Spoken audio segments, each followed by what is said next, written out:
Bonjour à tous et bonjour à toutes. Aujourd'hui, je viens vous présenter une petite vidéo de la quête de l'étranger. Cette histoire, je l'ai écrite il y a des mois, et je ne pensais pas un jour la faire sur la chaîne. Mais finalement, je la soumets quand même à votre jugement. J'espère vivement qu'elle vous plaira. Bien, si vous êtes prêts, c'est parti. Si vous écoutez ceci, c'est que vous êtes sûrement déjà allé au moins une fois dans une succursale de McDonald's. Si vous saviez ce que je sais maintenant, vous n'oseriez même pas y mettre un orteil. Mais je ne vous blâme pas.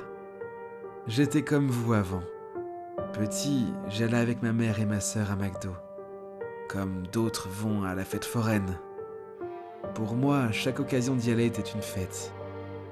Et je me souviens encore des mots qu'on laissait partout dans la maison, pour que notre mère les trouve et nous y emmène. J'étais le plus heureux des petits garçons quand je voyais ce logo jaune sur un fond rouge à l'époque si populaire. Je connaissais l'endroit par cœur, du moindre siège Bordeaux un peu abîmé par l'usure des visiteurs se succédant, jusqu'à la plus infime rayure sur notre table de prédilection. Une fois notre menu enfin commandé, je me précipitais vers l'espace de jeu. Quand j'étais à l'intérieur, je me perdais souvent dans mon imagination. Je croyais sincèrement que rien ne pouvait m'y arriver. La seule chose capable de me sortir de mes rêves éveillés était la silhouette élancée de ma mère, s'arrêtant proche de notre table et me fixant avec ses yeux bleu azur et son magnifique sourire. À ce moment-là, je me précipitais d'aller dans la piscine à boules de la structure. Puis j'accourais vers la table manger mon burger tant désiré. La plupart du temps, je laissais mes frites de côté, aux grandes dames de ma mère, qui était alors persuadée que je la poussais à aller à McDo uniquement pour le jouet. Mais je n'étais pas spécialement attiré par les jouets des Happy Meal. À vrai dire, ce que je voulais plus que tout, c'était d'apercevoir Ronald. À l'époque, il était la mascotte de la firme. Il me fascinait complètement. Il avait l'air si gentil. Et, fait méconnu, il a même eu des amis à fourrure pour l'accompagner. Et tout ce beau monde vivait dans le doux monde de McDonald Land. Ouais, rigolez pas. Moi j'y croyais à fond, gamin. Alors quand à mes 9 ans, j'ai enfin pu rencontrer Ronald dans mon petit McDo de campagne. J'étais aux anges. En plus, c'était mon anniversaire. À ce moment, j'étais persuadé que c'était grâce à ma mère, si je pouvais enfin le rencontrer. Pouvait-elle seulement me faire un plus beau cadeau? Pourtant, à voir sa tête, elle avait l'air tout aussi surprise que moi. Mais peu importe, il était là pour me voir. Avec un peu de chance, il m'emmènerait dans son pays magique, avais-je pensé. Du fait de mon jeune âge, je n'avais clairement pas compris que quelque chose clochait. Ce n'est qu'en voyant les équipiers du fast-food se précipiter vers nous pour nous faire sortir et nous proposer des activités que les parents présents ont semble-t-il compris. Quelque chose que nous autres enfants n'avons pu saisir. Ce jour-là, le McDonald's a été fermé. D'ailleurs, il a même été fermé toute la semaine durant. Puis la vie a repris son cours. Nous avons déménagé quelques mois après cette histoire. Et nous nous sommes installés à plus de 500 bornes de là. Nous n'avons plus jamais parlé de cet anniversaire très spécial. D'ailleurs, maintenant que j'y pense, on n'y est plus jamais allés tous les trois. Ma sœur y allait de son côté avec ses amis, et moi du mien avec mes potes. Ce qui s'est passé ce jour-là était totalement sorti de mon esprit.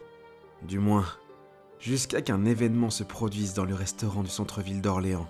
J'y étais ce jour-là. 2 amis m'accompagnaient, on s'était posé à une table et on refaisait le monde autour d'un gobelet d'Ice Tea. Arnaud nous racontait comment son métier de manager dans ce même McDo pouvait être surprenant, et Kevin, quant à lui, vantait ses talents de séducteur. Il y avait un anniversaire qui avait débuté quelques minutes plus tôt, dans une zone délimitée. Mes amis cherchaient du regard les éventuelles mères célibataires qui auraient pu se trouver là. C'est comme ça que l'un d'eux a vu, avant tout le monde, l'incident qui allait nous marquer à jamais. Quand Kevin nous a signalé la présence de Ronald, Arnaud, l'ami qui nous accompagnait, a tout de suite vu que quelque chose clochait, avec ce qui était censé être une vieille mascotte. Nous avons vu Arnaud accourir vers lui, pendant que Ronald laissait entrevoir un énorme sourire, avec ses ses dents pointues et totalement disproportionnées. Au moment où Arnaud est arrivé sur lui, l'affreux clown avait déjà commencé à attraper un enfant par le bras et le tenait avec sa poigne puissante. Mon ami Arnaud s'est jeté sur lui, mais rien n'y faisait. Il ne parvenait pas à lui faire lâcher son emprise. Kevin n'a pas tardé non plus à essayer de gérer la créature. Quant à moi, j'étais paralysé. Les souvenirs affluaient dans ma mémoire. Je me suis revu bien des années auparavant, devant une chose semblable. Peut-être était-ce le même, je ne saurais le dire. J'ai voulu avancer pour les aider, mais j'étais comme paralysé. Pourtant, Kevin me criait de venir les aider, et Arnaud luttait sur le bras de la créature. Et j'ai honte de l'avouer, mais à ce moment, je n'ai pu trouver la force de réagir uniquement quand j'ai vu la créature tourner sa tête complètement. Et Kevin, qui pourtant était dans le dos de cette chose, a eu son visage face à celui du monstre. Les secondes qui ont suivi ont été les plus longues de ma vie. J'ai attrapé un plateau posé sur une table. J'ai couru aussi vite que j'ai pu, mais il était trop tard. J'ai vu de mes yeux mon ami se faire mordre au niveau du visage, puis s'effondrer. Quand j'ai relevé les yeux, la chose n'était déjà plus là. Tout ce qu'il restait de ces quelques minutes d'angoisse était le corps inerte de Kevin jonchant le sol. Le McDonald's a bien sûr évacué et fermé pour un délai indéterminé. Mais c'était très loin d'être fini pour moi. Cela, je l'ai appris le soir même, de la bouche d'Arnaud. Quand nous avons été évacués, il m'a raccompagné chez moi. Il était parfaitement calme. Et pourtant, il avait l'air de bouillir de l'intérieur. Nous sommes sortis de sa voiture et il m'a plaqué contre le mur, me demandant simplement pourquoi je n'étais pas intervenu. L'heure qui a suivi, je l'ai passé à lui expliquer ma première rencontre avec cette chose, puis le fait que je l'ai oublié avant que tout ne me revienne à cet instant fatidique. Et à son tour, il m'a avoué un bien sombre secret. Il m'a avoué travailler pour une sorte d'agence qui se nomme Alysium. Ils auraient l'habitude de gérer ce genre de cas un peu tordus. Et ce que j'avais pris pour la mascotte de McDonald's n'était en réalité qu'une race de démons de rang D, nommés les Zahemula. A priori, ils ne sont pas suffisamment dangereux pour être considérés comme une menace, mais suffisamment pris au sérieux pour être chassés. De plus, même s'ils peuvent apparaître de façon naturelle, à certaines époques, ils ont été invoqués et employés comme assassins dans quelques affaires d'ampleur mondiale. Le gros avantage, c'est qu'un démoniste assez doué peut en contrôler un, même sur de grandes distances. Pour vous faire une petite idée, les rangs de démons vont de E, autrement dit relativement peu dangereux, à S, qui pourrait regrouper des créatures dépassant l'entendement humain. La méthode de chasse de ces démons est simple, mais redoutablement efficace. Ils prennent l'apparence de choses qu'on idolâtre.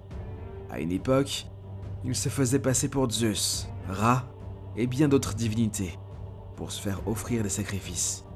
Aujourd'hui, en plein air des ondes radio et d'internet, ils font avec ce qu'ils trouvent. Et Ronald McDonald semble être un modèle plus viable que Zeus aujourd'hui pour se nourrir.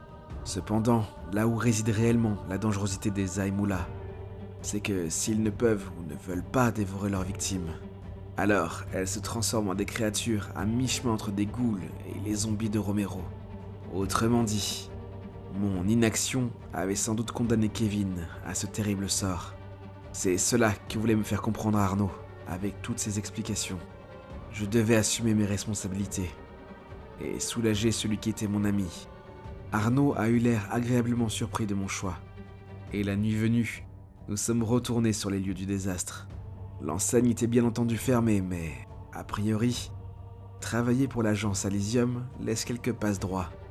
Arnaud m'a fait rentrer en premier dans l'enceinte. Et, à ma grande surprise, il l'a refermée derrière moi. Il avait un grand sourire aux lèvres et a pointé du doigt quelque chose derrière moi. Il était là, Kevin. Ou plutôt, ce qu'il était devenu était à quelques mètres à peine. J'étais totalement désarmé et à sa merci. Ma seule chance, si j'en avais une, était de fuir jusqu'aux cuisines et tenter de m'équiper. J'ai donc couru, le sprint de ma vie. Tous mes sens étaient en éveil. C'est à ce moment précis que tout m'a paru réellement clair. Les Zahemula peuvent être invoqués et contrôlés. mais j'imagine qu'il n'avait pas le pouvoir nécessaire pour l'invoquer. Par contre, contrôler un démon bien nourri, ça doit être autre chose. Il s'était servi de nous pour une raison qui m'était totalement inconnue. Mais peu importe ses plans, je ne comptais pas crever ici. Aide-moi. La voix était grave et déformée, mais il n'y avait pas de doute. C'était bien celle de Kevin. Et il me demandait de l'aide. Je me suis figé face à la cuisine. Et j'ai tenté ma chance. J'ai essayé de le ramener à la maison. Kevin, dis-moi ce que je peux faire. Tue-moi. Suite à cela, il n'a plus montré de signe de conscience. Cela ne rendait pas les choses plus simples pour autant. Je savais que celui qui avait été mon ami était toujours là, quelque part. Je n'avais pas le droit de reculer. Je devais mettre un terme à son supplice. Clairement, j'étais mal barré. Je n'ai rien trouvé de mieux qu'une spatule à steak pour me défendre. Elle était aiguisée, mais contre un monstre comme celui qui m'attendait à quelques mètres de là, ça risquait de ne pas suffire. Très vite, une stratégie, je dois bien l'admettre, un peu bancale, s'est mise en place dans mon esprit. La chambre froide était visiblement à l'arrêt, et comme tout l'équipement moderne, une fois à l'intérieur, il y a un moyen d'en sortir. Mais avant tout, ça avait pour but de tenir la chose à bonne distance. Évidemment, rien ne s'est passé comme prévu. En 3 coups, il a défoncé la porte. Mais, quand j'ai vu sa tête dépasser de l'encadrement de l'entrée, je lui ai planté de toutes mes forces la spatule dans la trachée. Il s'est débattu en essayant d'arrêter l'espèce de fontaine de sang qui sortait de sa gorge. Mais, quelques secondes plus tard, il est tombé à genoux. Puis, il s'est définitivement écroulé. J'ai eu honte de me sentir soulagé de sa mort. Mais j'étais bien décidé à le venger. Je n'avais qu'à attendre que Arnaud me croie décédé. J'ai laissé passer quelques heures. J'ai surveillé la sortie pour être sûr qu'il ne soit pas dans le coin. J'étais visiblement seul. Et je m'apprête à sortir, jusqu'à ce que j'entende un rire dans mon dos. Je n'ai même pas eu le temps de me retourner que... le bras de Ronald traversait mon abdomen. Tout s'est passé très vite. J'ai essayé de me dégager, mais mes forces m'abandonnaient. Puis, j'ai fermé les yeux. Et quand je les ai réouverts, j'étais devenu l'un d'eux. J'espère que cet épisode un peu hors série de la quête de l'étranger aura su vous séduire. Si c'est le cas, n'hésitez pas à me le dire en commentaire. J'en profite pour remercier très chaleureusement toutes les personnes qui font un petit tour sur le Utip de la chaîne. Si je réunis une somme suffisante, cela pourrait me permettre d'être plus ambitieux niveau projet. Mais bref, place à ce que vous attendez tous, les 3 mots du jour. Aujourd'hui, ils sont travail, sculpture et McDo. Allez, sur ce, je vous dis à bientôt pour un autre étrange rendez-vous.